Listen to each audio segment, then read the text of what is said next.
Hi mga kaibigan, for today's video tutorial, isi-share ko po sa inyo, gusto nyo po ba nga mapansin? Kapag gusto po natin nga mapansin, lalo na po sa mga baguhan nga gustong gusto talaga nga mag-grow agad, unahin po natin si Meta, doon po tayo magpapansin kay Meta. Ang gagawin po natin para mapansin po tayo ni Meta ay mag-upload po tayo ng video content araw-araw para po mapansin tayo kay Meta, diba?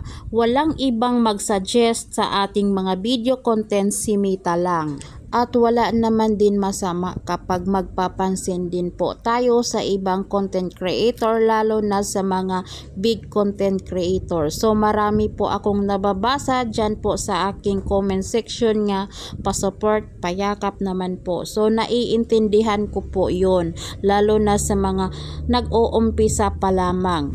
At para din po mapansin agad sa ating kapwa content creator, mag-comment po tayo ng mahabang comment at related sa video content nga napanood po natin.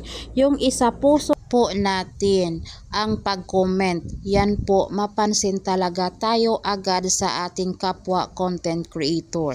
Lalo na kapag lagi tayong nagko-comment sa kanilang video content. At kapag hindi po tayo agad mapansin, lalo nga marami nang nagko-comments at natatabunan na yung ibang mga comments, wag naman po tayo agad magtampo at kailangan po ay marunong po tayong maghintay, hindi magtampo agad, diba?